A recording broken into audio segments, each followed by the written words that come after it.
शिवाय। प्रणाम ऋषिवर। कल्याण भव। तुम कौन हो वत्स? मैं प्रथम बार तुम्हें यहाँ देख रहा हूँ। मैं प्रथम बार ही यहाँ आया हूँ पूज्यवर। यहाँ से कुछ ही दूरी पर अंगिरा ऋषि शिवशिष्ट यज्ञ का आयोजन कर रहे हैं। उस यज्ञ का संचालन करने हेतु आपको आमंत्रित किया है। कृपया मेरे साथ पधारने का कष्ट करें।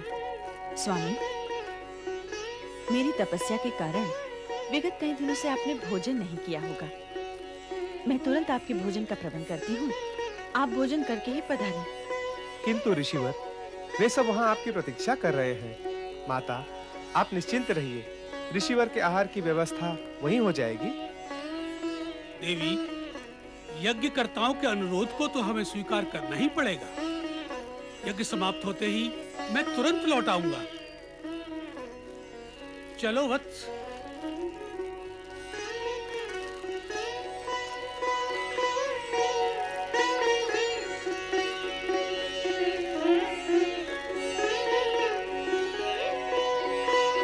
भिक्षाम दे, भिक्षाम दे, भिक्षाम दे, भिक्षाम दे, भिक्षाम दे। साधु जनों को प्रणाम। कल्याण भव। साधु महाराज, मैं अभी बाहर से आई हूँ। आप कुछ समय के लिए प्रतीक्षा करें। मैं तुरंत आपके लिए फलाहार का प्रबंध करती हूँ। देवी, भिक्षा प्राप्त करने से पूर्व हम अपने नित्य नियम का पालन करेंगे। अपने नियमों के अनुसार हम उसी गृहिणी से भिक्षा ग्रहण करते हैं जो निसंकोच होकर हमें भिक्षा दे। अर्थात यही कि पर पुरुष जैसा व्यवहार न करके लाज, मर्यादा और संकोच को त्याग कर हमें भिक्षा दे। ये कैसे संभव है? विचित्र मांग है आप तीनों की। कोई भी पतिव्रता सन्नारी इस प्रकार की स्थिति के लिए कभी तैयार नहीं होगी। भला पर पुरुषों के सामने कोई भी स्त्री अपनी लाज और मर्यादा का त्याग कैसे कर सकती है? आप निसंकोच व्यवहार की अपेक्षा क्यों करते हैं मुझसे? लाज और मर्यादा तो नारी के आभूषण होते हैं, और आप आभूषणहीन रूप में मुझे क्यों देखना चाहते हैं? लगता है आपके मन में कोई खोट है। हमारे प्रति शंका और संदेह रखने वाले को हम अपने क्रोध की ज्वाला से तुरंत भस्म कर देते हैं। हम सच्चे तपस्वी हैं।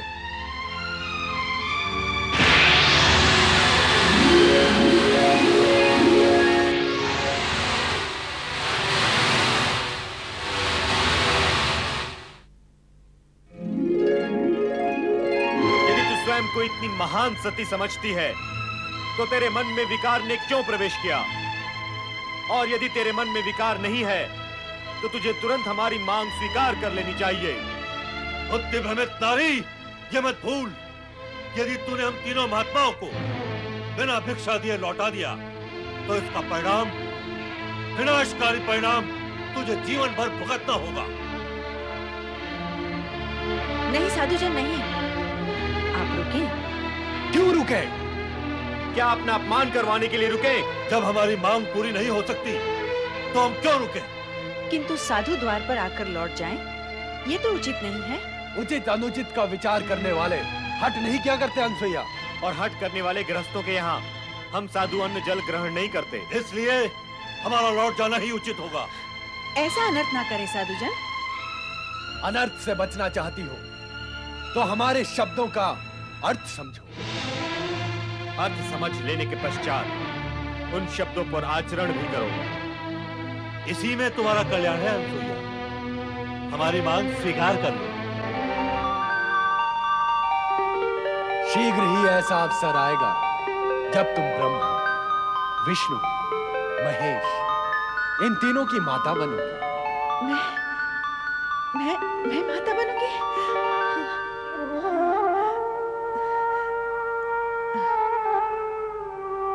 तो क्या अब हम लौट जाएं? लौटना ही होगा। ऋषि के द्वार से कोई निराश लौटता तो नहीं, परंतु क्या करें, जैसी विधाता की इच्छा। मुझे आपकी मांग स्वीकार है। भली भांति विचार कर लिया तुमने? नारी सुलभ मर्यादा और लाज का प्रश्न मत उठा देना। अनसुईया, निसंकोच होकर व्यवहार करना। अवश्य, जैसा आप चाहते हैं मैं वैसा ही करूंगी। किंतु आश्रम के बाहर रहकर मैं आपकी ये मांग कैसे पूर्ण कर सकती हूँ? इससे आश्रम की पवित्रता भंग होगी। आप सब भीतर कुटिया में पधारें। आइए।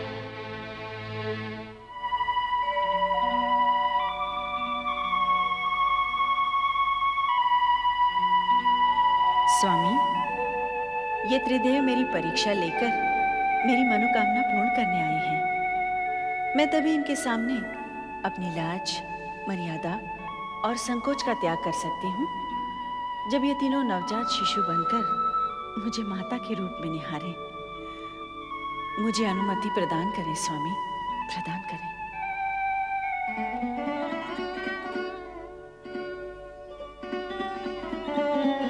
पधारें महात्मागण, अपना आसन ग्रहण करें। तत्पश्चात मैं आपके आदेश का पालन करके आपकी मांग पूर्ण करूंगी। मेरी लाज, मर्यादा और पतिव्रत धर्म की रक्षा हो।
त्रिदेव, धन्य है।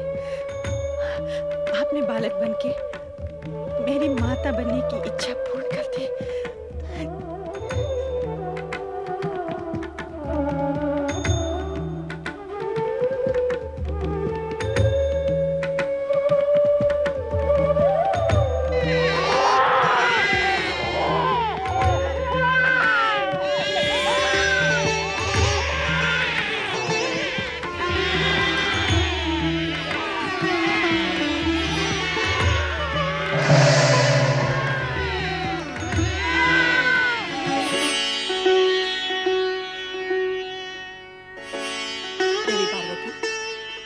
आप चिंतित लग रही हैं। हाँ देवी लक्ष्मी, विषय तो अनुसुईया के सतीत्व की परीक्षा का था, किंतु अब वह चिंता तक आ पहुंचा है। चिंता का कारण क्या है देवी?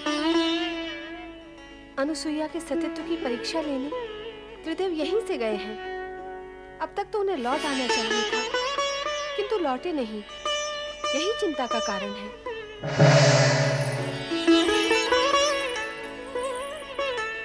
आओ देवी सरस्वती, आपका स्वागत है। स्वागत कर रही हो, किंतु उदास हो। लगता है विषय वही अनुसुईया के महान सती होने का है। ऐसा ही कुछ है। त्रिदेव भी यही मानते हैं कि वो जगत की सर्वश्रेष्ठ सती है। नहीं, सर्वश्रेष्ठ नहीं। नहीं, हाँ, वो चाहे जितनी बड़ी सती हो, हमसे बड़ी सती नहीं हो सकती। हम भी यही कहती हैं। हाँ, हमारा भी यही मानना है कि वो हमसे बड़ी सती नहीं हो सकती है। नारायण नारायण। त्रिदेवियों को नारद का प्रणाम। त्रिदेवों को एक साथ प्रणाम करने का अवसर प्राय प्राप्त होता रहता है, किंतु त्रिदेवियों को एक साथ प्रणाम करने का अवसर और सौभाग्य कभी-कभी प्राप्त होता है।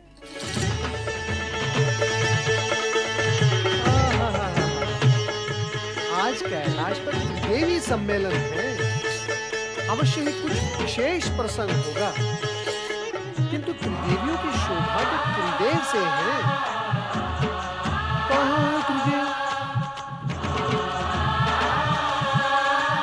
नारायण नारायण। मैं तो विष्णु लोक, ब्रह्मलोक दोनों में भ्रमण करके आ रहा हूँ। दोनों लोग सूने पड़े हैं और यहाँ पर भगवान भोलेनाथ भी नहीं है। आप तीनों को तो अवश्य ज्ञात होगा ही कि त्रिदेव कहाँ है। नारद, तुम वाक्पटु तो हो ही, अभिनय पटु भी हो। तुम तो ऐसे अज्ञानी बन रहे हो जैसे तुम्हें कुछ ज्ञान ही न हो। कैसा ज्ञान माता? क्या तुम नहीं जानते कि त्रिदेव अनुसुईया के सतीत्व का अभिमान चूर चूर करने गए हैं? कैसे जानूंगा? कैसे माता? जबकि मैं ये जानता हूँ कि सती अनसुया को अभिमान छू भी नहीं सकता, तो फिर उसके चूर चूर होने का प्रश्न भी नहीं उठता। किंतु नारद, तुम ये तो जानते हो कि त्रिदेव अनसुया को महान सती मानते हैं। हाँ, सो तो जानता भी हूँ और मानता भी हूँ माता। क्या तुम भी यही मानते हो? विवशता है माता, विवशता। त्रिदेव जिसे मानते हैं उसे यदि मैं अमान्य कर दूं तो स्वयं मैं अमान्य हो जाऊंगा। तो सत्य ये है कि त्रिदेव की मानता के कारण ही तुम भी यही मानते हो कि अनसुया जगत की महान सती है। हाँ माता। किंतु इसका प्रमाण क्या है? प्रमाण असत्य से उत्पन्न शंका का होता है माता। जो प्रत्यक्ष है उसका क्या प्रमाण? सत्य असत्य का ज्ञान बिना परीक्षा लिए कैसे होगा नारद? माता, यही जानने तो मैं अत्रि आश्रम गया था। क्या नारद, तुम अत्रि आश्रम गए थे? हाँ माता, मैं वहीं से आ रहा हूँ। तो क्या वहाँ त्रिदेव नहीं थे? अब क्या बताऊँ मैं माता? जो सत्य है वही कहो नारद। बताओ नारद, त्रिदेव वहाँ थे अथवा नहीं? थे भी और नहीं भी। नारद, अपनी लीला का प्रदर्शन दानवों अथवा मानवों पर किया करो। स्पष्ट कहो, त्रिदेव वहाँ थे या नहीं? कहो नारद, अनुसुईया के आश्रम में तुम्हें त्रिदेव के दर्शन हुए अथवा नहीं? माता, मैंने वहाँ अनसुया के 3 छोटे-छोटे शिशुओं के दर्शन किए, किंतु त्रिदेव के तो तीनों लोक में कहीं दर्शन नहीं हुए।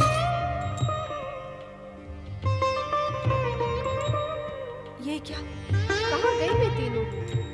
नारद, तुमने ये क्यों कहा कि त्रिदेव वहाँ थे भी और नहीं भी?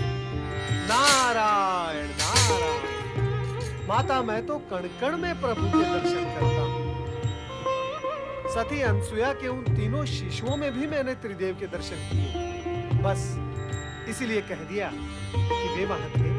नारद, अपने से बड़ों के साथ ऐसा निर्बल विरोध करते हुए तुम्हें तनिक भी संकोच नहीं होता? मैंने कोई विनोद नहीं किया माता। रही बात संकोच की, सो तो भक्तों को संकोचहीन करने में त्रिदेव भी कब संकोच करते हैं। अभिप्राय क्या है तुम्हारा? कोई अनर्थकारी अभिप्राय नहीं है माता। सरल और स्पष्ट अभिप्राय है कि जब तक भक्त निसंकोच होकर त्रिदेव से वरदान नहीं मांगते, तब तक त्रिदेव भी निसंकोच होकर भक्तों को वरदान नहीं देते। तो तुम्हारा अभिप्राय है कि त्रिदेव अनुसुईया को निसंकोच होकर वरदान देने गए हैं? माता, कहा ना मैंने कि मैंने त्रिदेव को तीनों लोक में कहीं नहीं देखा। तो फिर गए कहाँ? माता, आप तीनों मुझसे और मैं आप तीनों से यही प्रश्न पूछ रहा हूँ कि वे गए कहाँ? नारद, तुम जब अत्रि आश्रम गए थे तो तुमने अनुसुईया से उनके विषय में नहीं पूछा? तो क्या अनसुया ने 3 शिशुओं को एक साथ जन्म दिया है? हमें तो इस विषय में भी कुछ ज्ञान नहीं था कि अनसुईया माँ बनने वाली है। पर माँ बनने वाली इतनी कठोर तपस्या कैसे कर सकती है? नारायण नारायण, कहीं ऐसा तो नहीं हुआ कि सती अनसुया की परीक्षा लेने गए त्रिदेव को स्वयं परीक्षा देनी पड़ गई हो? नारायण नारायण, अर्थात पृथ्वीलोक की भाषा में उन्हें कहीं लेने के देने पड़ गए हो। और फिर ये आवश्यक भी तो नहीं कि सदा त्रिदेव परीक्षा देने पर उत्तीर्ण ही हो जाए। नारद, तुम हमारी चिंता कम करने की अपेक्षा उसे बढ़ा ही रहे हो। माता, यदि मेरे वश में होता तो मैं आप तीनों की चिंता कम क्यों करता? नारायण नारायण, अर्थात जड़ मूल से मिटा ही न देता। पर क्या करूं माता, विवश हूं। नारद, ऐसा लगता है कि तुम हमसे कुछ छिपा रहे हो। छिपने वाले तो छिप ही गए माता, अब मैं क्या छिपाऊंगा? नारद, तुम तो त्रिकालदर्शी हो। दिव्य दृष्टि से देखकर बता कि इस समय त्रिदेव कहाँ हैं? दिव्य दृष्टि और दिव्य शक्ति से तो आप तीनों भी संपन्न हैं माता। फिर आप ही स्वयं अपनी दिव्य दृष्टि का उपयोग करके देख लें कि आपके पति कहाँ हैं, कैसी स्थिति में हैं और क्या कर रहे हैं। अब तो हमें यही करना होगा। हम व्यर्थ ही उद्विग्न हो रहे हैं। चलो देखते हैं।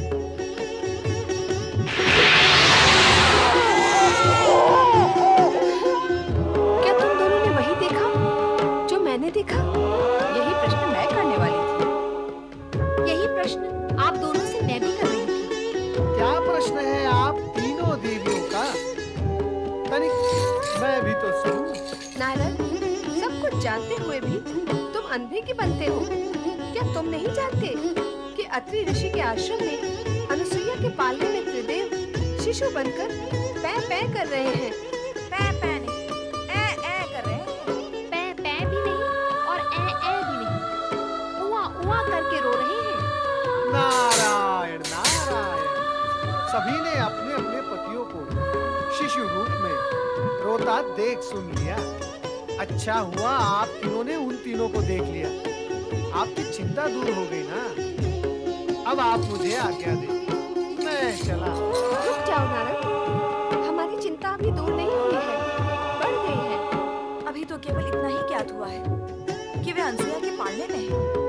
अब और क्या ज्ञात करना शेष है माता?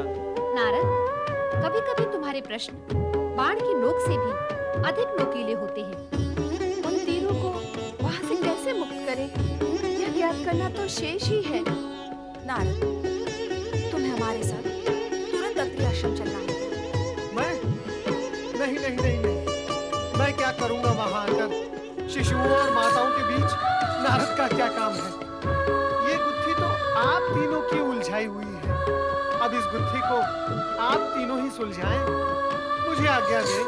नारायण नारायण। हम नारद का आश्रय क्यों लें? क्यों ना हम स्वयं ही अत्रि आश्रम चलें? यही करना होगा।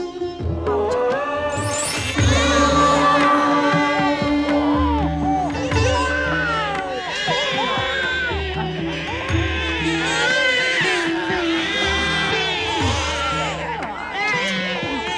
देवी अनुसुईया, ये शिशु किसके हैं?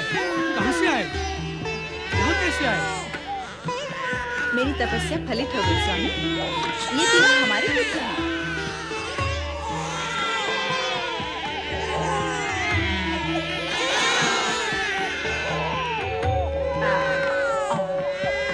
ऋषिवर अत्रि,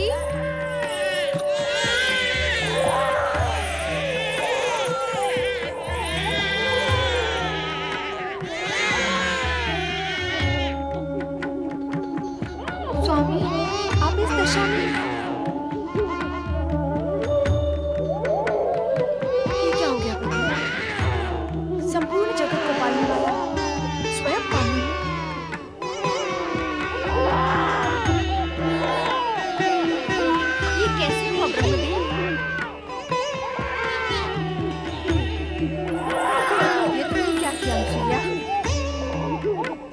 किया तुमने ऐसा? त्रिदेव को इस स्थिति तक पहुंचाने में तुम्हें तनिक भी संकोच नहीं हुआ? अर्थात आप इस सत्य को स्वीकार करती हैं कि मैं निसंकोच होकर ये सब कर सकती हूँ। तो विचार करें कि संकोच करते हुए मैं जो करती उसका रूप स्वरूप क्या होता। अभिप्राय क्या है तुम्हारा? अभिप्राय तो कभी कुछ भी नहीं था मेरा। अभिप्राय तो आप तीनों देवियों का था, जिसे लेकर आपके पतिगण मेरी परीक्षा लेने आए थे।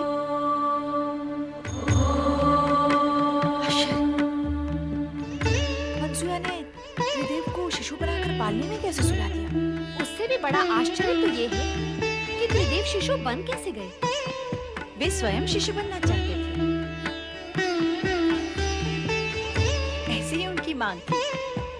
मैंने तो मात्र उनकी मांग को उनकी आज्ञा समझकर पूर्ण किया है। अनुसुईया, जगत में आज तक कभी ऐसा हुआ नहीं और ना ही भविष्य में ऐसा होना संभव होगा कि त्रिदेव को कोई नारी अपने सतीत्व के बल पर शिशु बनाकर पालने में सुला दे। हाँ अनसुया, हम तुम्हारी प्रतिभक्ति और सतीत्व की श्रेष्ठता को स्वीकार करती हैं। अब प्रत्यक्ष को प्रमाण की आवश्यकता भी क्या है? हम तुम्हारे सतीत्व की श्रेष्ठता को और महानता को प्रणाम करती हैं। अब हमें हमारे पति लौटा दो। आज हमसे अधिक सौभाग्यशाली इस जगत में कौन होगा स्वामी, जिनकी कुटिया में 3 महादेवियां एक साथ पधारी हैं। केवल 3 महादेवियां इस पालने में सोए हुए त्रिदेव को क्यों भूल गई देवी अनसुईया?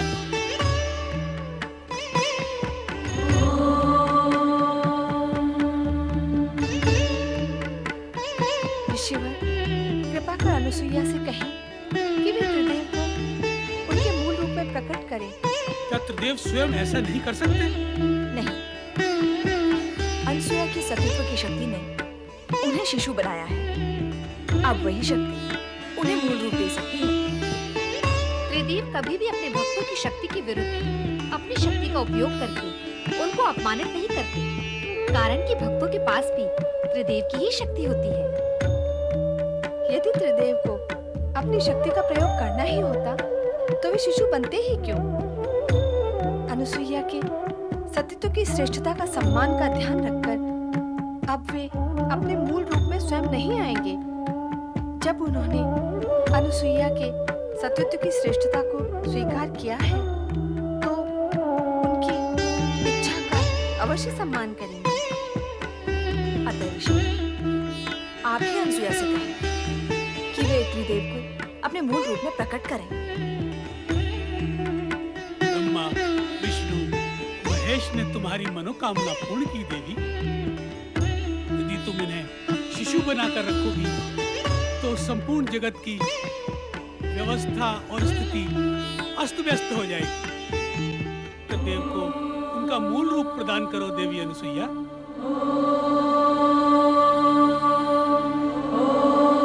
आपकी आज्ञा शिरोधार्य स्वामी।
तुमने अपने तेजस्वी सतीत्व के प्रभाव से हम त्रिदेवों के मातृपद को प्राप्त किया है।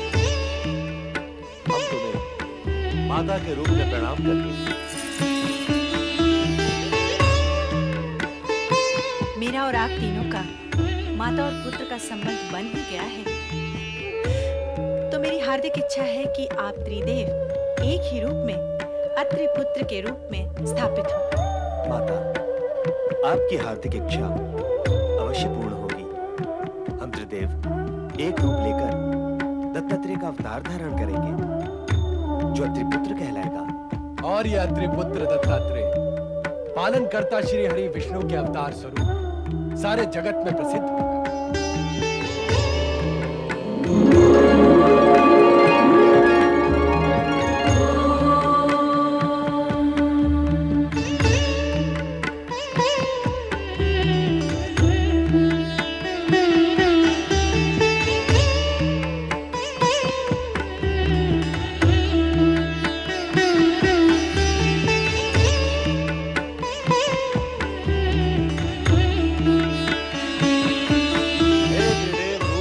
दत्तात्रेय, आप हम त्रिदेवों की सम्मिलित शक्ति के धारक होते हुए सौम्य, शालीन, परोपकारी एवं शांत प्रकृति के हैं। और भगवान दत्तात्रेय एवं विष्णु अवतार के रूप में आपकी कीर्ति दिग दिगंत तक व्याप्त रहेगी। हे अत्रि अनुसुईया पुत्र, आप संसार में भक्ति, ज्ञान, वैराग्य और सद्भावना का प्रकाश प्रकाशित करेंगे। हे संत वेशधारी दत्तात्रेय, आप जगत में अवधूत के वैराग्य प्रदर्शक नाम से प्रसिद्ध हैं। जो भक्त सच्चे मन से आपकी पूजा आराधना वे नाम स्मरण करेगा, वो हम तीनों को प्राप्त होगा। साथ ही वो त्रिदेवों की कृपा का अधिकारी। हे श्री हरि विष्णु अवतार दत्तात्रेय, जो भी भक्त आपका नाम स्मरण करेगा वो सदा धन, वैभव और संपन्नता से पूर्ण रहेगा। इतना ही नहीं, आपकी भक्ति करने वाले भक्त का ज्ञान चमत्कार पूर्ण होगा। ज्ञान व विद्या में वो सदा अग्रणीय रहेगा। जगत में भक्ति और वैराग्य की धारा आपके नाम से ही प्रवाहित होने लगेगी। त्रिदेव और त्रिदेवियों ने अपनी कृपा का जो प्रसाद दत्तात्रेय को प्रदान किया है वो अभूतपूर्व है। जगत में ऐसी उपलब्धियां सरलता से प्राप्त नहीं होती। तीनों लोकों की संपदा से अधिक प्राप्त किया है दत्तात्रेय ने। त्रिदेव और त्रिदेवियों ने शेष कुछ भी नहीं छोड़ा। जगत में जो श्रेष्ठ है वो सब प्रदान किया है दत्तात्रेय को। तुम धन्य हो दत्तात्रेय। प्रणाम माता, प्रणाम पिता श्रेष्ठ।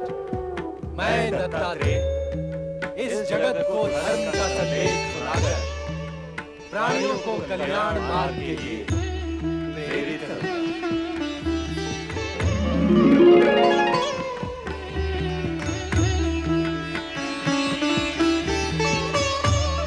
माता, आप उदास न हो। हमने ही स्वप्न में आकर आपको पुत्र प्राप्ति के लिए तपस्या का उपाय सुझाया था। इसलिए हम अपने अंश से आपको ऐसा रुद्रावतारी पुत्र प्रदान करेंगे जो सदा आपकी सेवा में रहेगा। रुद्रावतारी शिवांशी प्रकट हो।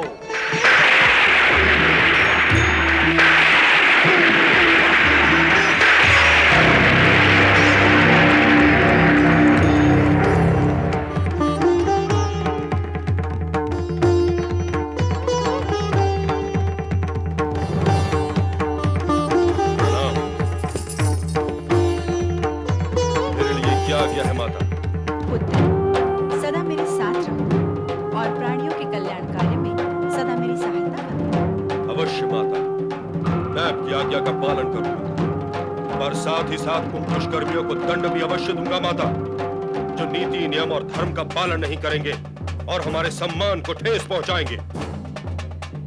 देवेश्वर, आपका ये रुद्रावतार तो जन्म से ही रौद्र रूप धारण करने लगा है। इसे कहिए कि अपने क्रोध पर अंकुश रखिए। रुद्रावतारी शिवांशी, यदि तुमने अपने क्रोध पर संयम नहीं रखा तो जनसाधारण तुम्हें शिवांशी न कहकर दुर्वासा के नाम से पुकारेगा। जनसाधारण मुझे क्या पुकारेंगे इसकी मुझे तनिक भी चिंता नहीं है प्रभु। मैं तो मात्र इतना चाहता हूँ कि वे दुष्कर्मी मुझसे भयभीत हो, ताकि वे पाप कर्मों से बचे रहें। स्वामी, आपने स्वयं मुझसे कहा था कि आप ऐसे रुद्रावतार को प्रकट करना चाहते हैं जिसके भय से लोग अनाचार तथा अत्याचार करने से बचे रहें। अब शिवांश को अत्रि अनुसुईया के पुत्र के रूप में प्रकट करके वह कथन सत्य कर दिखाया। पुत्र, तुम्हें देखकर ऐसा प्रतीत होता है कि अपने स्वभाव के कारण तुम दुर्वासा के नाम से ही प्रसिद्ध होगे। आपके वचन सत्य सिद्ध होंगे माता पार्वती। अब मुझे आज्ञा दे, मैं देहाग्नि से तप रहा हूँ, शीघ्र स्नान करके शांत होना चाहता हूँ। माता अनसुईया, मैं स्नान करके लौटूंगा, मेरे लिए भोजन की व्यवस्था अवश्य करो। अब आप हमें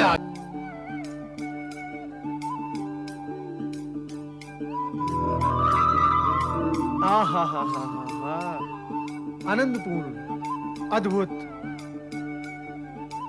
सौभाग्यपूर्ण। मेरे तीनों आराध्य महादेवता और महादेवियां एक साथ गमन कर रहे हैं, फिर मुझे दर्शन क्यों नहीं देते? ऐसा सौभाग्यपूर्ण सुअवसर मुझे कब मिलेगा? कृपा निधान मुझे दर्शन दें, मुझे दर्शन दें।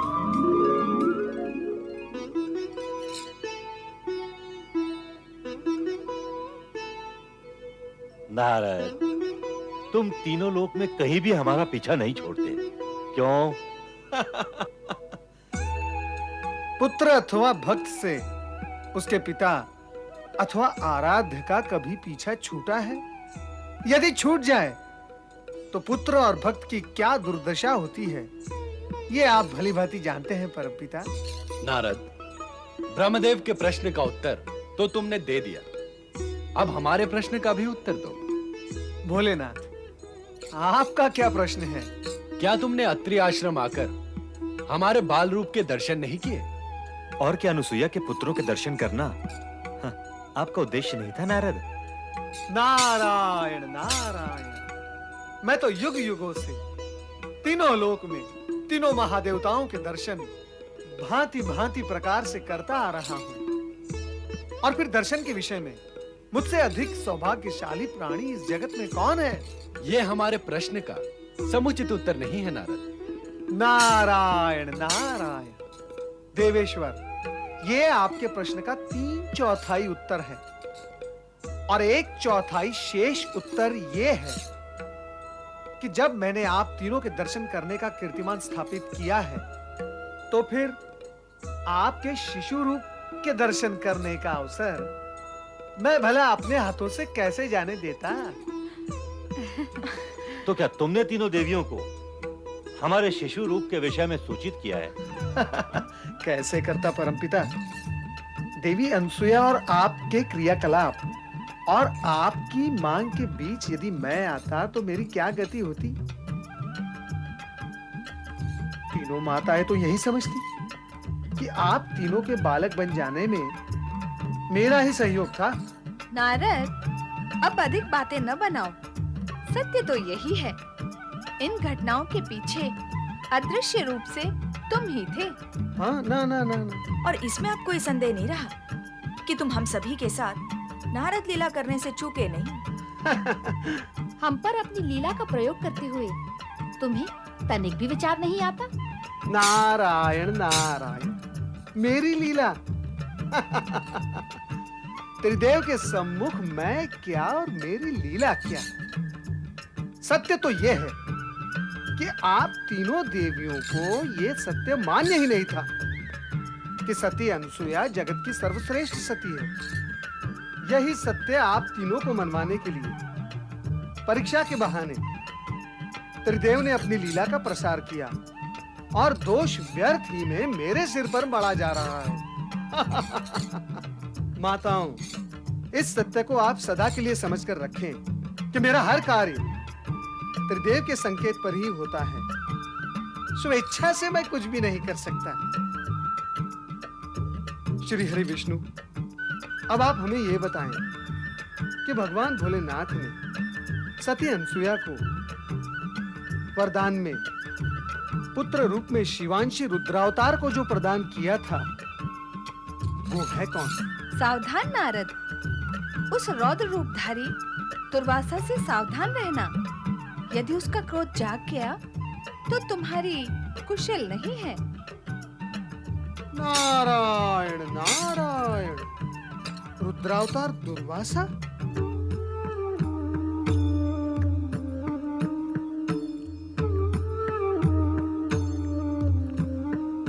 धीरे धीरे खाओ पुत्र, ऐसी शीघ्रता से भोजन करना स्वास्थ्य के लिए हानिकारक होता है। माता, भूख की अग्नि को शीघ्र शांत कर देना चाहिए, अन्यथा वो फैल जाती है।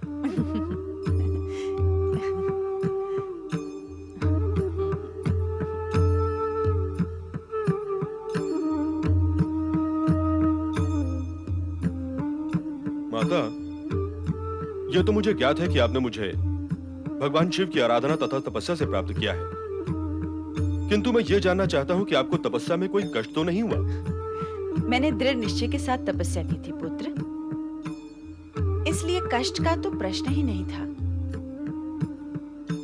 हाँ, उस समय एक बाधा अवश्य आई थी। बाधा? कैसी बाधा माता? स्वर्ग के अधिपति देवराज इंद्र ने मेरी तपस्या में बाधा पहुंचाने की चेष्टा की थी। उसने मुझे स्पर्श करने का प्रयत्न किया था। आपकी इस तपस्या में बाधा पहुंचाने वाले इंद्र को अपने इस दुष्कर्म का परिणाम भोगना होगा माता, अवश्य भोगना होगा। तनिक सी अनुशासनहीनता व अनीति पर व्यग्र हो उठते थे और क्रोध पर अपना नियंत्रण खोकर स्वयं को सहज सीमाओं में रखने में असमर्थ हो जाते थे। तुम इतने व्यग्र क्यों हो रहे हो पुत्र? क्या कारण है? माता, इस आश्रम की सीमाओं ने मुझे बांध दिया है। लगता है कि बंधन मेरे स्वभाव को स्वीकार नहीं है माता। यही कारण है कि मैं इतना व्यग्र और व्याकुल हो रहा हूं। माता, कृपा करके मुझे इस आश्रम से बाहर भ्रमण करने की आज्ञा और सुविधा प्रदान करें। व्यग्रता स्वास्थ्य के लिए हानिकारक होती है पुत्र। तुम इस व्यग्रता के घेरे से बाहर आओ तथा तनिक वन प्रदेश में घुमाओ, किंतु शीघ्र ही लौट आना। मुझे तुम्हारे स्वभाव के कारण तुम्हारी चिंता लगी रहती है। आप तनिक भी चिंता न करें माता, मुझ पर भगवान शिव की सदैव कृपा रहती है। व्यग्रता शांत होते ही मैं शीघ्र लौट आऊंगा। ओम नमः शिवाय, ओम नमः शिवाय, ओम नमः शिवाय, ओम नमः शिवाय, ओम नमः शिवाय, ओम नमः शिवाय, ओम नमः शिवाय, ओम नमः शिवाय।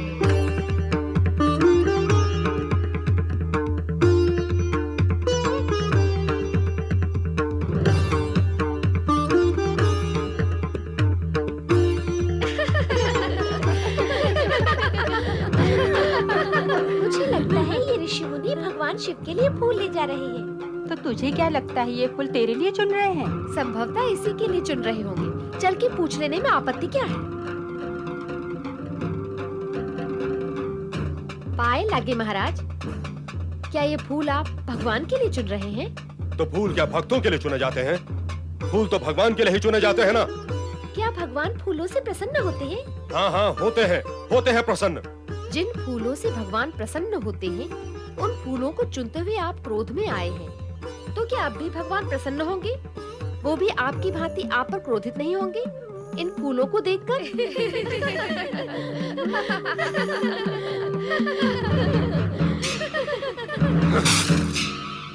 नारायण नारायण नारायण,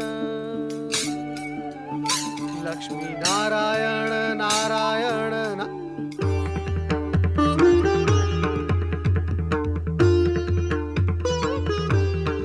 नारायण नारायण, हैं तो कोई ऋषि, परंतु ये नए ऋषि है कौन? इससे पहले तो मैंने इन्हें कभी देखा नहीं।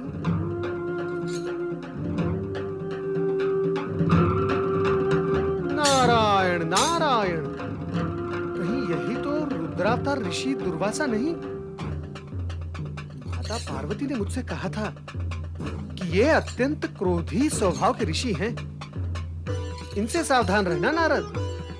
नारायण नारायण नारायण नारायण। नारद का प्रणाम स्वीकार करे ऋषिवर। प्रणाम। नारद का प्रणाम स्वीकार करे ऋषिवर और अपना समुचित परिचय भी दे। मेरी माता का नाम सती अनसुईया है और पिता का नाम। आपके पिताश्री का नाम अत्रि ऋषि है और यदि मेरा अनुमान सही है तो आप ही रुद्रावतार ऋषि दुर्वासा हैं। यदि जानते हो तो फिर पूछते क्यों हो? क्यों बार बार मेरा मार्ग अवरुद्ध करते हो? और यदि पूछते ही हो तो संपूर्ण बात सुने बिना बीच में क्यों बोलते हो? ऐसे व्यवहार के पीछे तुम्हारा प्रयोजन क्या है? मेरा प्रयोजन है आपके स्वभाव की उग्रता को विनम्रता में बदलने का। किसने कहा कि मेरा स्वभाव उग्र है? माता पार्वती ने। इसीलिए तो मैं आपकी सेवा में उपस्थित हुआ हूँ। क्या आप माता पार्वती का कोई संदेश लेकर आए हैं? आपके क्रोधी स्वभाव की सूचना माता पार्वती से प्राप्त होने पर आपके लिए संदेश तो बन ही जाता है ना ऋषिवर। क्या है वो संदेश? आपके हित में है आपके क्रोधी स्वभाव को शांत करने का। परंतु वो संदेश है क्या? सत्य से पूर्ण वो संदेश यही है कि आप काशी तीर्थ जाकर भगवान भोलेनाथ की आराधना करें। भगवान शिव की आराधना से मेरा क्रोध शांत कैसे होगा? वो तो स्वयं रुद्र है, संहारक देवता है। क्रोध के आवेश में उन्होंने अपना तीसरा नेत्र खोलकर कामदेव को भस्म कर दिया था। क्या तुम ये सब नहीं जानते? जानता हूँ, भली भांति जानता हूँ, किंतु संभवतः आप इस सत्य को नहीं जानते कि काशी का दूसरा नाम आनंद कानन है। काशी है भगवान भोलेनाथ का सबसे प्रिय क्षेत्र। भगवान भोलेनाथ काशी में सदा आनंद स्वरूप में रहते हैं तथा अपने भक्त जन को शांत करके आनंदित करते हैं। आप स्वयं वहां जाकर इस सत्य का अनुभव करें। किंतु गंगा तट पर बसी काशी तो अत्यंत विस्तार में है। मुझे ऐसा एकांत स्थान बताओ जहां मैं बिना किसी बाधा के शिव का ध्यान करते हुए तपस्या कर सकूं। गंगा नदी के पूर्व दिशा प्रवाह के उत्तर की ओर एक एकांत सरोवर है जिसका नाम कामकुंड है। स्वयं भगवान भोलेनाथ ने ये कहा है कि कामकुंड के समीप शिवलिंग की स्थापना कर उसकी अखंड आराधना करने से मनुष्य की सभी कामनाएं पूर्ण होती है। आप कामकुंड के समीप दुर्वेश्वर शिवलिंग की स्थापना कर उसके सम्मुख बैठकर भगवान भोलेनाथ के ध्यान में मग्न हो जाएं। फिर आप देखें कि भगवान भोलेनाथ क्या चमत्कार दिखाते हैं। प्रणाम ऋषिवर। आनंद कानन, काशी नगरी।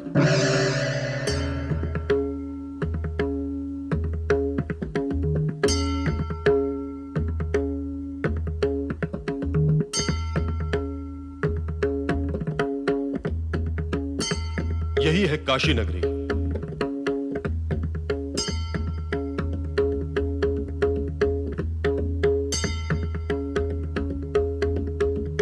वो रहा कामकुंड।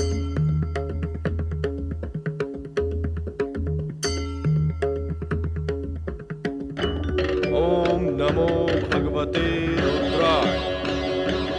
ओम नमो भगवते रुद्राय।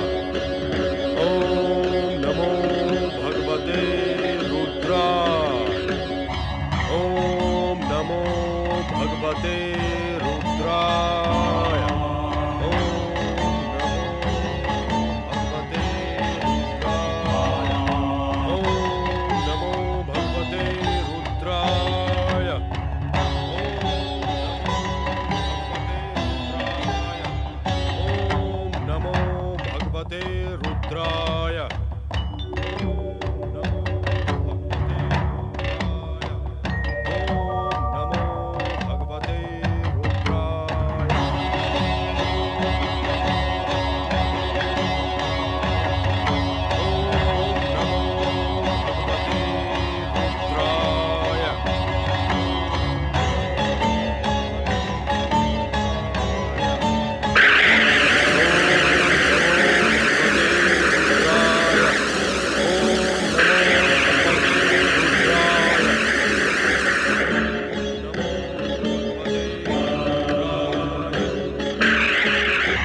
गया स्वामी?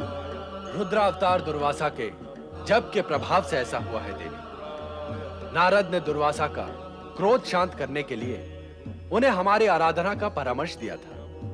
क्या आपकी आराधना करने से उनका क्रोध शांत हो जाएगा? आप मुस्कुराकर मौन क्यों हो गए स्वामी? हमें तुम्हारे भोलेपन पर विचार आ गया। इतना ज्ञान तो तुम्हें भी है कि क्रोध और आराधना दोनों कभी एक स्थान पर आमने सामने नहीं होते। दुर्वासा अपने क्रोधी स्वभाव को शांत करने के लिए आराधना कर रहे हैं, परंतु उनका क्रोधी स्वभाव आराधना से शांत होता है अथवा नहीं, यह जानने के लिए तो प्रतीक्षा करनी होगी। साथ ही हमें उनके धैर्य की परीक्षा भी लेनी होगी। ओम नमो भगवते रुद्राय।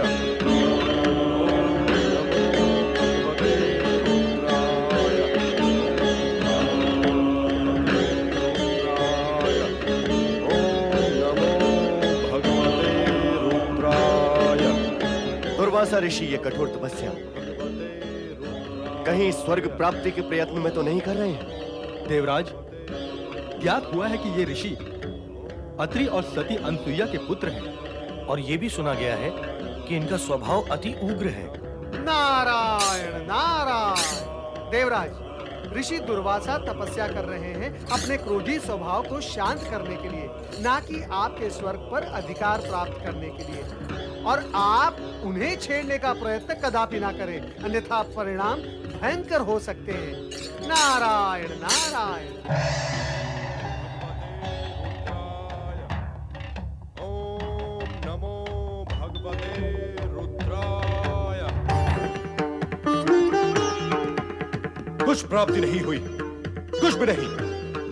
मेरी समस्त तपस्या एवं आराधना व्यर्थ सिद्ध हुई, व्यर्थ। मैं व्यर्थ ही नारद के बहकावे में आ गया। उसने मुझे मूर्ख बनाया है। यहां न तो आनंद है न शांति है। ये काशी मात्र निराशा की भूमि है, निराशा। मैं इसी क्षण इसे श्राप देकर इसकी महिमा को नष्ट भ्रष्ट कर दूंगा, नष्ट भ्रष्ट कर दूंगा, नष्ट भ्रष्ट कर दूंगा, नष्ट भ्रष्ट कर दूंगा।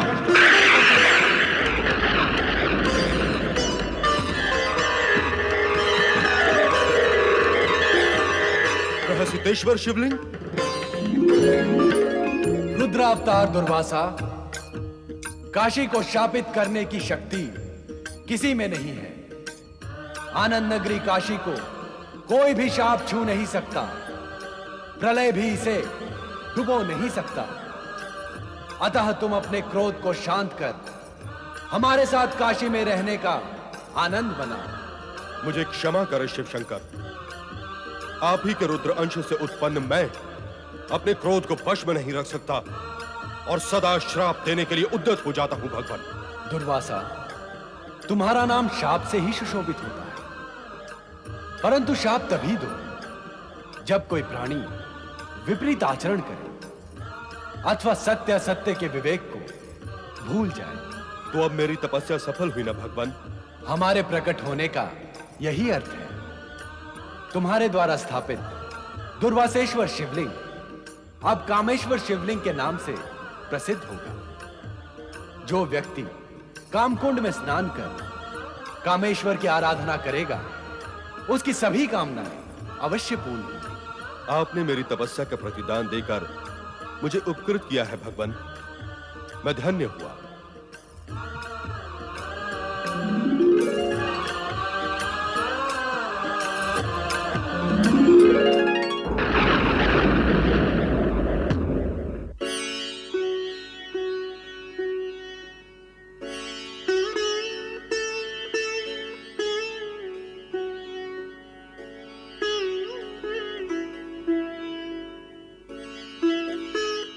क्या बात है देवी, तुम उदास क्यों हो?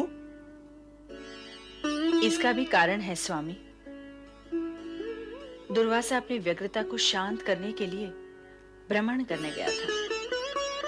वर्षों बीत गए किंतु वो लौट कर नहीं आया। मुझे तो चिंता हो रही है। न जाने वो कहाँ होगा। ब्रह्मा विष्णु और महेश की माता को चिंता करने की क्या आवश्यकता है देवी? तुम दुर्वासा को बुलाने की इच्छा मात्र करोगी तो वो तुरंत दौड़ा चला आएगा। किंतु ये कैसे ज्ञात होगा कि इस समय वो कहाँ होगा? क्यों भूल जाती हो देवी? तुम्हें शिवलिंग में तीनों लोक देखने की सिद्धि प्राप्त है। तुम शिवलिंग में देखकर दुर्वासा को पुकारो, वो तुम्हें तुरंत दिखाई देगा।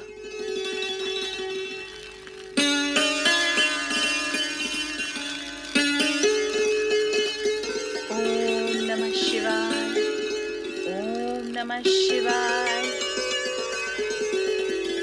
दुर्वासा, पुत्र दुर्वासा, कहाँ हो तुम?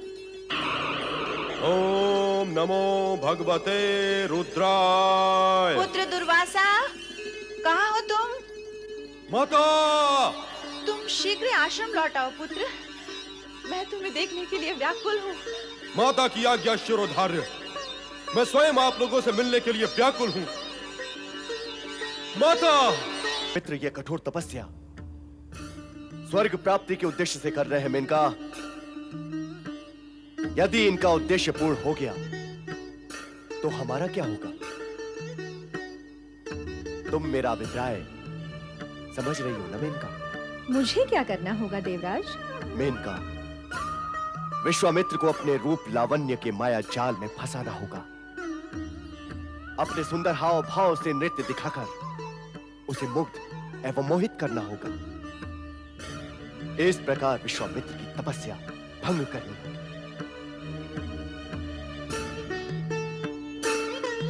आप निश्चिंत रहे देवराज।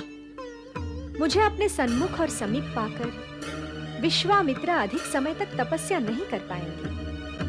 नारायण नारायण। प्रणाम रुद्रावतार महर्षि दुर्वासा, प्रणाम।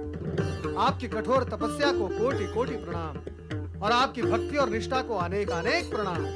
मैंने आपका प्रणाम स्वीकार किया। अब मुझे जाने दे। मुझे माता ने पुकारा है। अवश्य अवश्य। माता की पुकार सुनने पर जगत के सभी कार्य त्याग कर पुत्र को जाना ही चाहिए।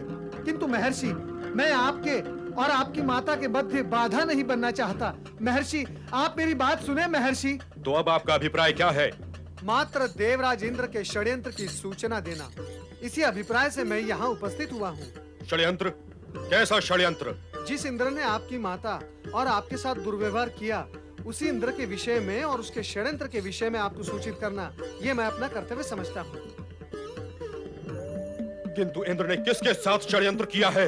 राजश्री विश्वामित्र के साथ, जो ब्रह्मर्षि बनने के लिए आप ही के समान कठोर तपस्या कर रहे हैं। किंतु देवराज इंद्र ने उनकी तपस्या खंडित करने के लिए स्वर्ग की अप्सरा मेनका को वहां भेजा है। एक तपस्वी को दुष्ट इंद्र के षड्यंत्र से सावधान करना हमारा कर्तव्य है। हम इसी क्षण वहां जाएंगे। नारायण नारायण।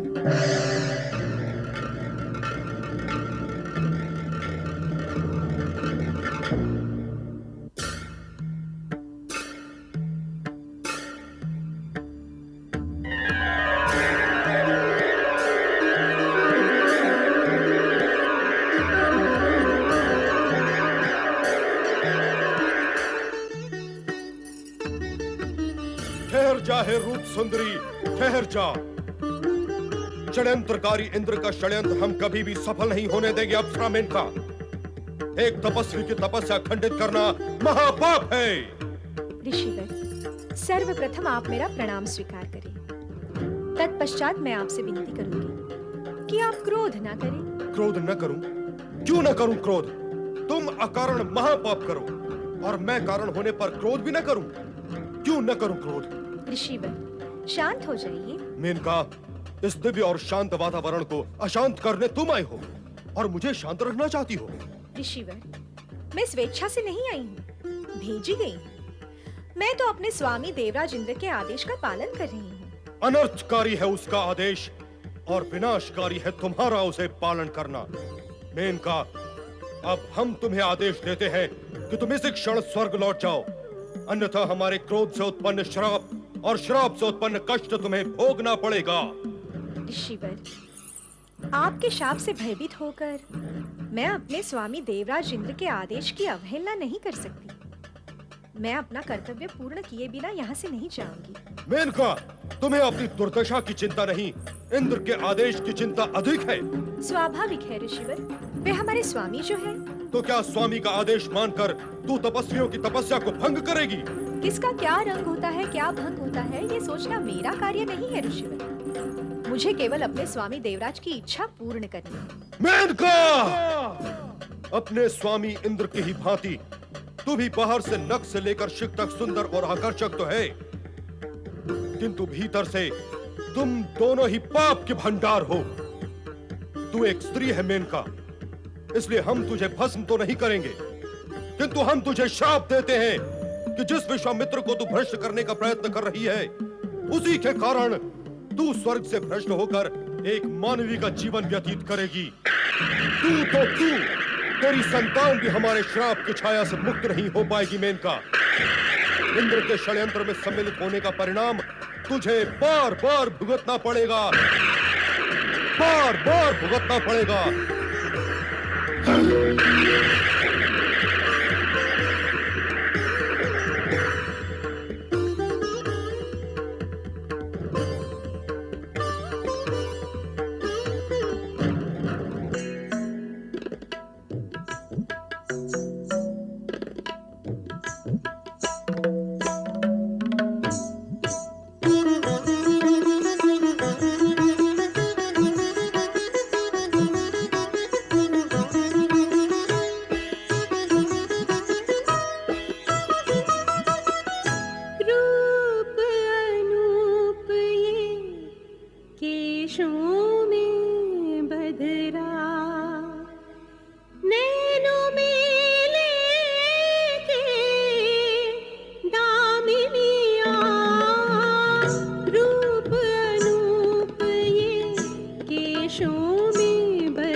बाकी चितवन रूप ये यौवन निहार तू योगी काम बिना निष्काम है जीवन सुन ले मेरी पुकार तू योगी तुझ में ऐसे घुल जाऊंगी दिन में जैसे यामिनिया रूप अनूप ये केशों में बदरा विश्वामित्र को मित्र बनाने विश्वामित्र को मित्र बनाने स्वर्ग से उतरी कामिनिया रूप अनूप ये केशों में बदरा रूप अनूप ये केशों में बदरा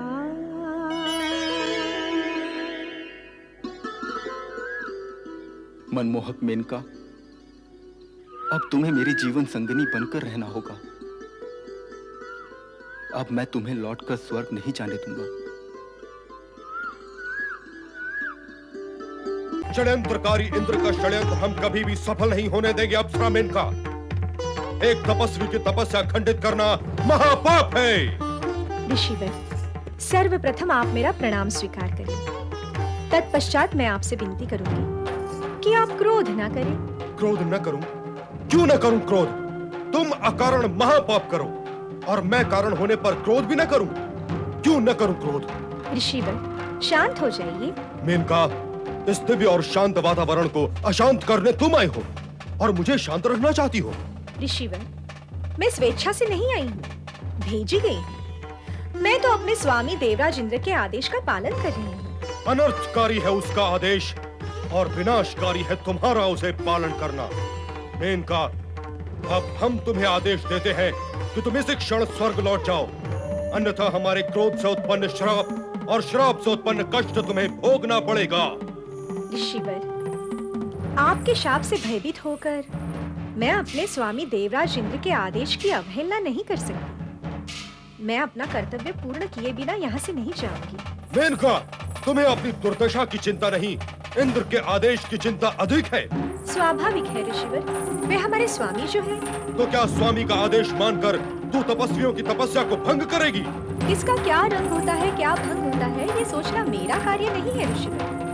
मुझे केवल अपने स्वामी देवराज की इच्छा पूर्ण करनी है। मेनका, अपने स्वामी इंद्र की ही भांति तू भी बाहर से नख से लेकर शिख तक सुंदर और आकर्षक तो है, किंतु भीतर से तुम दोनों ही पाप के भंडार हो।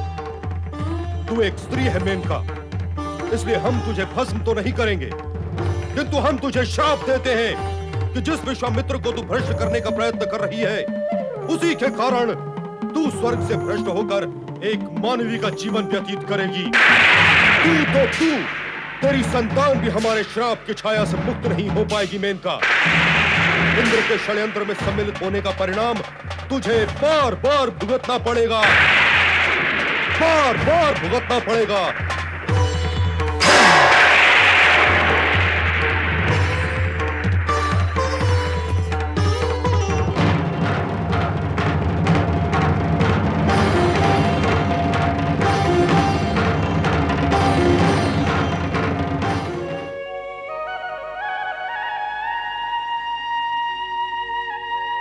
चिंता का कोई कारण नहीं है। तुमने अपने पुत्र का आवाहन किया है, वो यथा समय यहाँ आ पहुंचेगा। स्वामी, मुझे चिंता दुर्वासा के यहाँ पहुंचने की नहीं है। मैं तो ये सोच रही हूँ कि मार्ग में कहीं किसी अनुचित घटना को देखकर उसका स्वभावगत क्रोध न जाग जाए। मुझे सदा उसके क्रोध की आशंका बनी रहती है।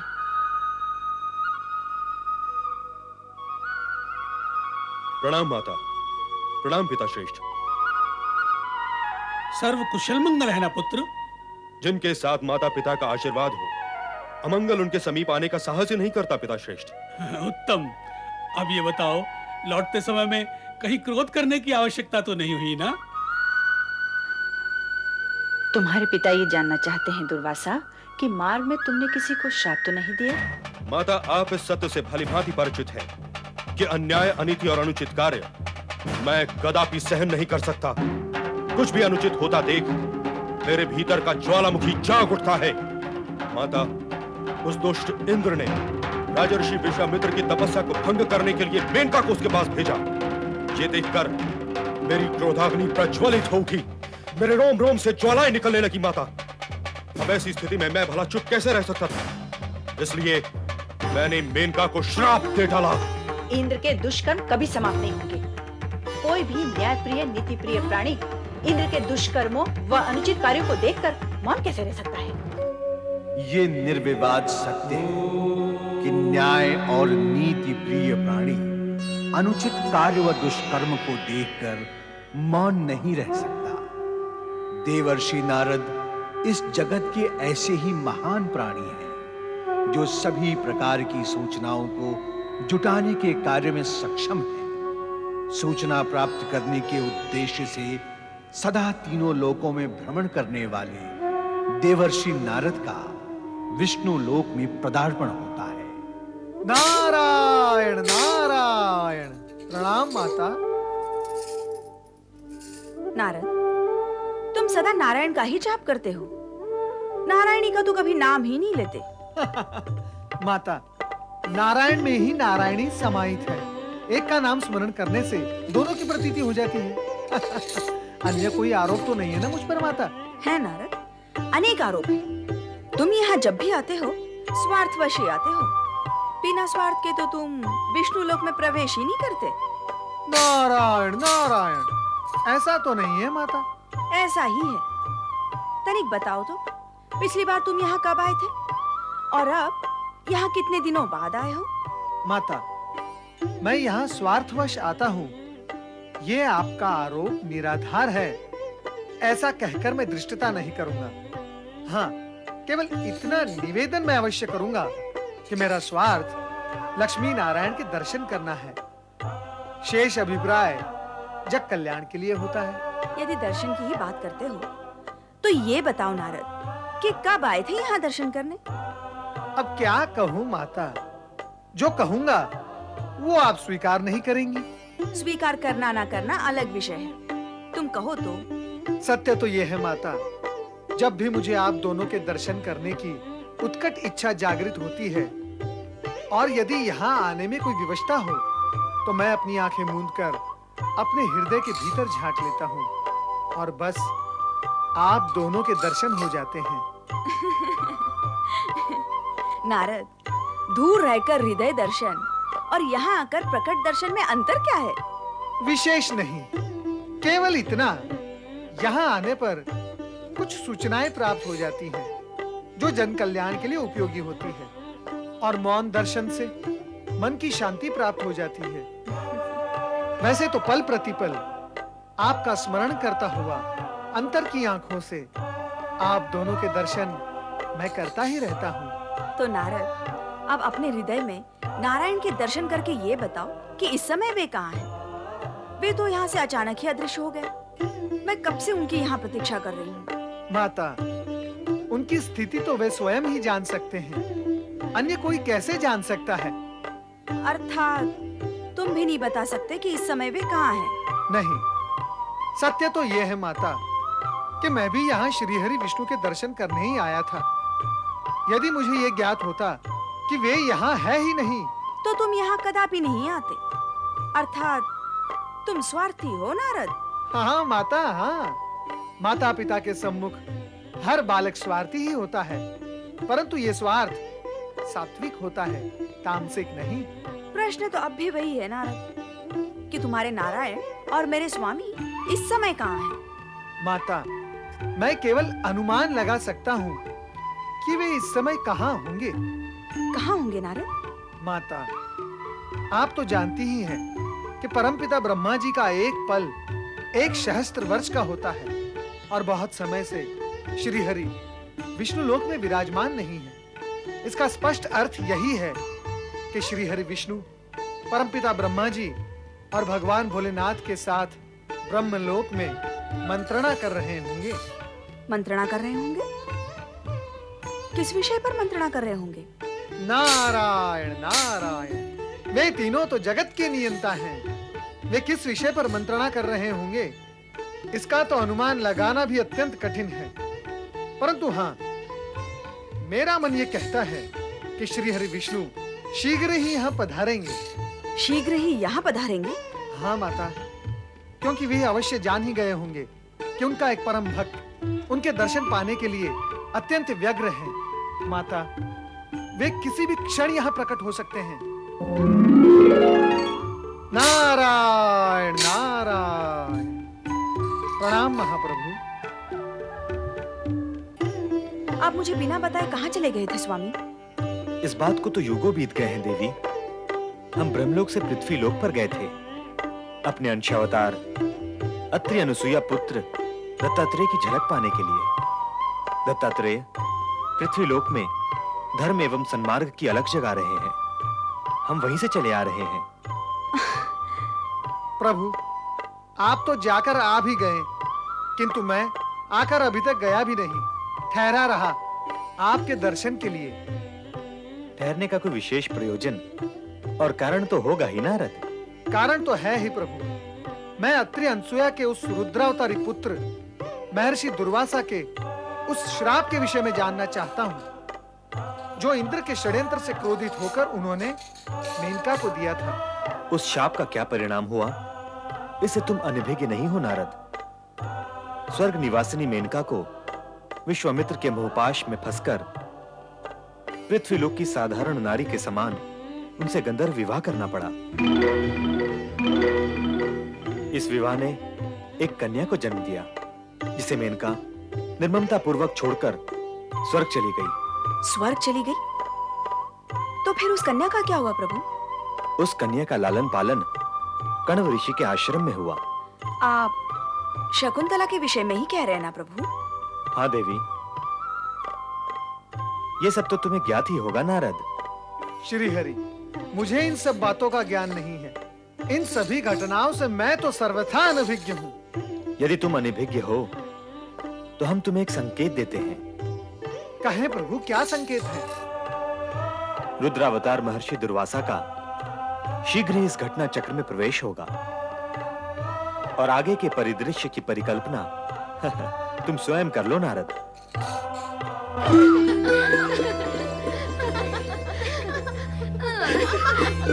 शकुंतला, क्या है? जो होना चाहिए वही नहीं हुआ। प्रियंवदा, कभी तो सीधी बोली भी बोला कर। वही सुनना तुम्हारे मन को भाता है तो सुनो। इस पृथ्वी लोक पर तुम्हारे मन को भाता या तुम्हारे लिए कोई सुयोग्य वर मिलना अत्यंत कठिन है। प्रियंवदा, मैंने तुझसे कब कहा कि मेरे लिए सुयोग्य वर की खोज कर? तुम क्यों कहोगी? और कहोगी तो क्या अपने श्रीमुख से कहोगी? हाव भाव से ही कहोगी ना। और कहोगी क्या? तुम तो कह ही रही हो। चल हट, निर्लज्ज कहीं। अरे ओ, हाय रे मेरी लाजवंती, लजाती रहो, पर अपने मन के भाव अपनी सखी से कहने में संकोच न करो। प्रियंवदा, यार तुझे क्या हुआ? मुझे क्या होगा? होगा तो तुझे प्रेम अथवा विवाह अथवा दोनों। देखो ना शकुन, स्वर्ग की परम सुंदरी व श्रेष्ठ अप्सरा मेनका व श्रेष्ठ तपस्वी विश्वामित्र की अनुपम और सुंदर कन्या के लिए तो स्वर्ग लोकाधिपति देवराज इंद्र जैसे संपन्न व कामदेव जैसा सुंदर वर ही चाहिए ना। बस बस, बहुत हुआ, अब मैं तुझसे बात ही नहीं करती। क्यों? क्यों? क्या मुझसे भी मधुर बात करने वाले की खोज कर ली है तुमने? तो प्रियंवदा, कल वाली बात सुना ही दो। अरे हाँ, वो तो मैं बताना भूल ही गई। भूलना और भूल करना तो तेरा काम ही है। पता नहीं किसने तेरा नाम प्रियंवदा रख दिया। तेरा नाम तो भूलमवदा होना चाहिए था। ऐसा ही सही, पर कल वाली बात तो मैं कह कर ही रहूंगी। कहूंगी कहूंगी, कब कहेगी तू? अब कह भी डाल। मैया रे मैया, इतनी अधीरता। तो सुन प्रिय शकुंतला, कल तीर्थ यात्रा जाने से पहले महर्षि कण्व गौतमी माता से कह रहे थे कि हमारी प्रिय, हमारी लाडली अब विवाह योग्य हो गई है।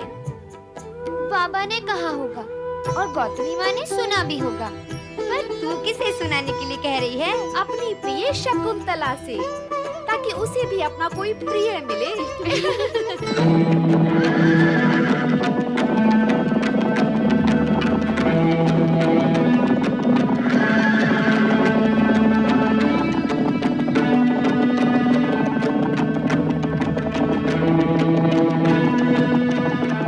सारथी, हम थक गए हैं, कुछ समय के लिए विश्राम करना चाहते हैं। उपयुक्त स्थान दिखाई दे तो रथ रोको।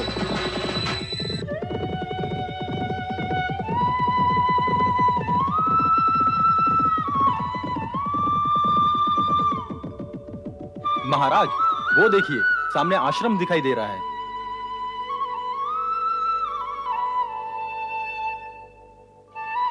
ठहरने के लिए यह स्थान उत्तम होगा। हाँ हाँ, अवश्य। प्यास से कंठ भी सूख रहा है। आश्रम में शुद्ध शीतल जल अवश्य प्राप्त होगा। सारथी, यह आश्रम किसका है? यह तो मैं नहीं जानता महाराज। पहुंचकर जल मांगेंगे तो ज्ञात हो ही जाएगा।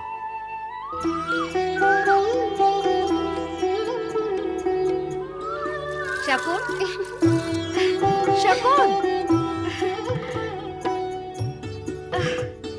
शकुंतला चली उद्यान की ओर और फिर वहां जाकर लताओं से बातें करेगी, फूल पौधों को सहलाएगी और अपने प्रिय वृक्षों को जल पिलाएगी, उन्हें सींचेगी। इसलिए हमारा यहाँ क्या काम? चलो सखियों, हम चलें।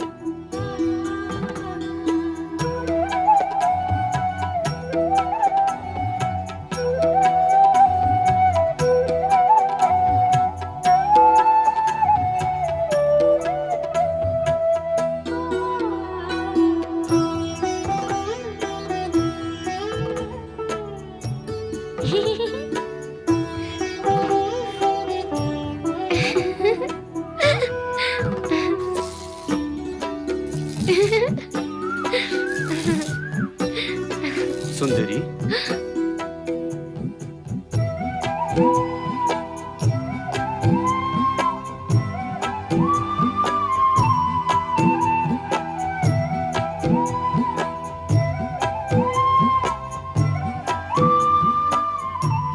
सुंदरी, सुंदरी, इस त्रिशित को जल पिलाओगी?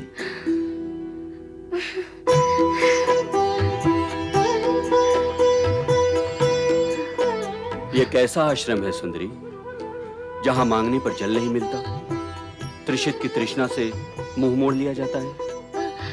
नहीं भद्र पुरुष, नहीं। त्रिशित को यहाँ जल न मिले, ऐसा तो यहाँ नहीं होता। हो तो रहा है देवी। नहीं, ऐसा नहीं है। ऐसा नहीं है तो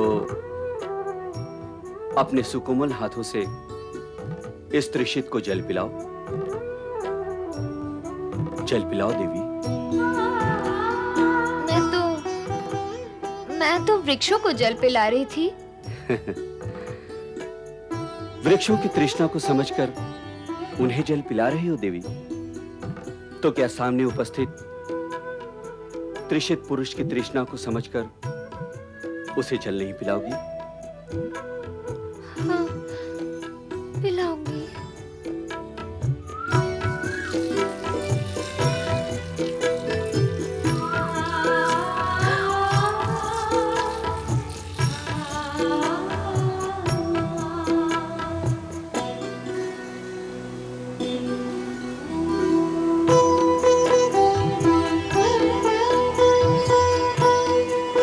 शकुंतले, इसे मैं अपना परम सौभाग्य समझता हूं, जो रथ पर नहीं, प्यास के रथ पर सवार होकर मुझे यहां तक ले आया और तुमसे मिला दिया। तुम्हें पाकर मैंने वो सब कुछ पा लिया जो जीवन में पाना मेरे लिए सर्व था, असंभव था। और अब स्थिति यह है कि मैं तुम्हारे बिना एक पल भी नहीं रह सकता हूं। अब हमें तुरंत विवाह कर लेना चाहिए। पिता खंड ऋषि की आज्ञा के बिना मैं कुछ भी नहीं कर सकूंगी राजन। किंतु वो तो तीर्थ यात्रा पर गए हैं, न जाने कब लौटेंगे। तब तक क्या मुझे तुम्हारे बिना ही रहना होगा? क्यों ना हम शास्त्रों के नियमों का पालन कर लें? शास्त्र के नियम वे क्या हैं? शास्त्रों में विधान है, जब प्रेम पीड़ित नर नारियों के लिए संयम की सीमा में रहना असंभव हो जाए तो तुरंत उन्हें गंधर्व विवाह कर लेना चाहिए। गंधर्व विवाह? हाँ शकुंतले, गंधर्व विवाह। ये विवाह शास्त्र और धर्म संगत है। तुम्हारे पालक पिता कण्व ऋषि इसे अवश्य मान्यता देंगे। विश्वास करो मेरी बात पर। जैसी आपकी इच्छा। शकुंतले,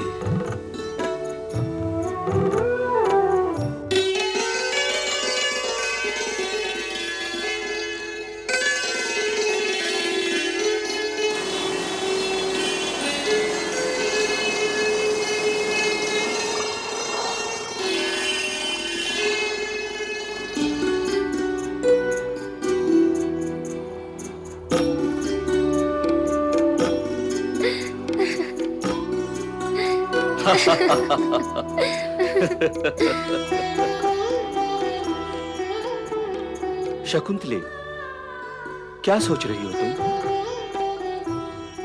किस चिंता में डूबी हो तुम? यही कि बाबा जब तीर्थ यात्रा से आएंगे तो। शकुंतले, गंधर्व विवाह के पश्चात अब तुम संपूर्ण रूप से हमारी हो चुकी हो। सारी चिंताएं छोड़ दो, हम सब ठीक कर देंगे। पर मैंने तो इस विवाह के विषय में ना ही अपने सखियों को कुछ बताया है, ना गौतमी माँ को। अब तक तो कोई भी कुछ भी नहीं जानता। जान लेने पर क्या सोचेंगे वे सब? क्या कोई भी नहीं जानता? क्या मैं भी नहीं जानता? मैं तो इस विशेष और महत्वपूर्ण घटना का नायक हूं।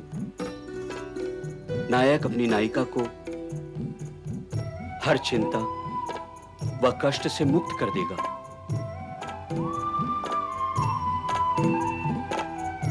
यह मुद्रिका मेरे प्रेम और प्रणय का चिन्ह है, हमारे मधुर मिलन का प्रतीक है। इस मुद्रिका को दिखाकर तुम हमारे गंधर्व विवाह के सत्य को प्रमाणित कर सकती हो। शकुंतले, महाराज, आपके द्वारा भेंट की गई ये अमूल्य मुद्रिका हमारे निश्चल प्रेम और आत्मिक प्रणय का प्रमाण और चिन्ह है। हमारे मधुर मिलन का साकार प्रतीक है, हमारे गंधर्व विवाह की सत्यता का साक्ष्य है। मेरे मन दर्पण में आपकी वही छवि सदैव अंकित रहेगी जब मैं आपसे प्रथम बार मिली थी। सत्य कहूं महाराज, समय भले ही व्यतीत हो गया है, किंतु मुझे तो हर क्षण और हर पल केवल आपका ही सलौना श्रीमुख दिखाई देता है। जब जब मैं आपको पत्र लिखने बैठती हूँ, तब तब मेरी आंखों के सामने मधुर स्मृतियां सजीव हो उठती है और उन स्मृतियों में आप और केवल आप ही दिखाई देते हैं। पत्र तुम्हें लिखने बैठी तो, पत्र तुम्हें लिखने बैठी तो, बीता समय फिर लौट आया। पत्र तुम्हें लिखने बैठी तो, बीता समय फिर लौट आया। फिर मैंने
की लय में हो के विलय फिर रुत ने मिलन का गीत था गाया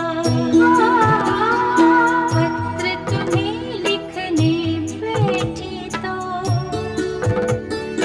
बीता समय फिर लौट आया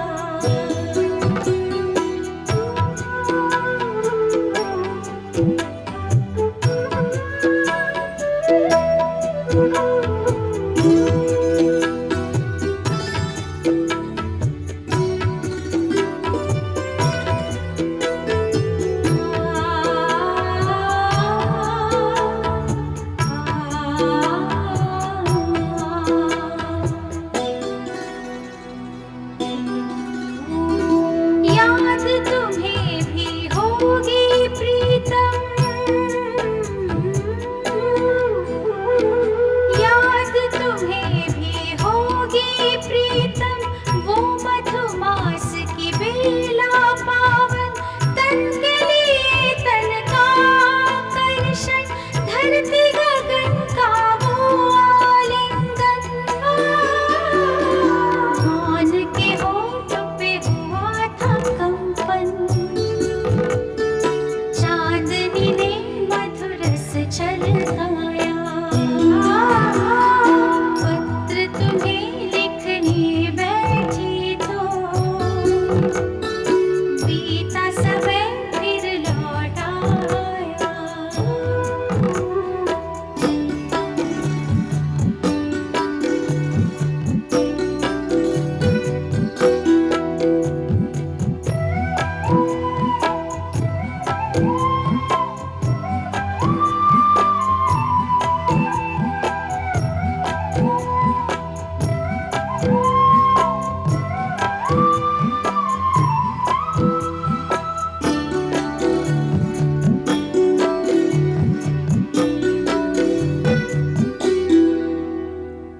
स्वर्ण मुद्रिका स्वामी तुम्हारी स्वर्ण मुद्रिका स्वामी तुम्हारी उस मुद्रा की याद दिलाए मुझको बाहों पाश में लेकर तुम धीरे से थे मुस्काए आज से नैना झुके तो थे पर रोम रोम मेरा हर्षाया पत्र तुम्हें लिखने बैठी तो बीता समय फिर लौट आया फिर मैंने मंदरपन देखा फिर मैंने मंदरपन देखा फिर तुमको सम्मुख पाया पत्र तुम्हें लिखने बैठी तो बीता समय फिर लौट आया फिर लौट आया फिर लौट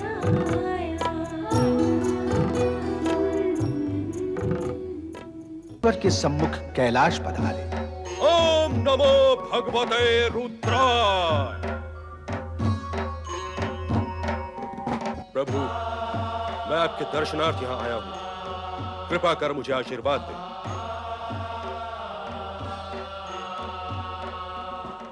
क्या हुआ प्रभु?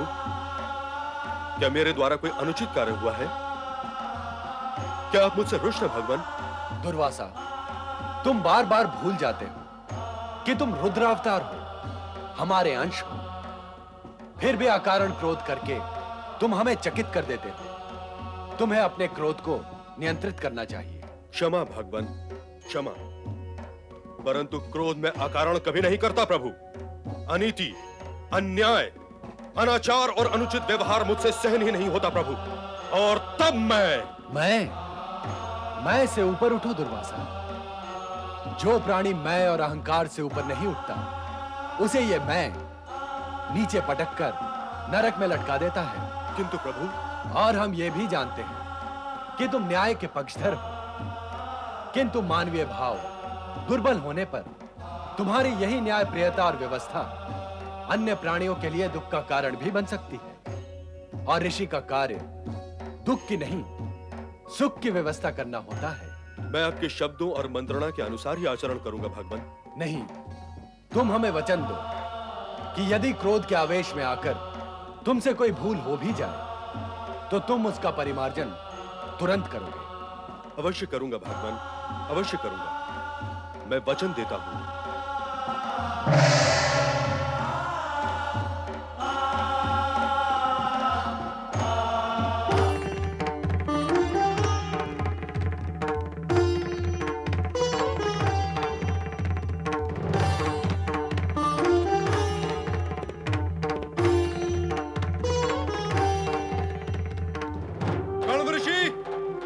कण्व ऋषि, कहां हैं आप?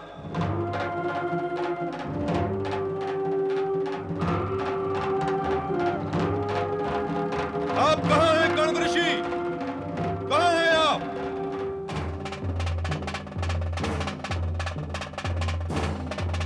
हे कन्या,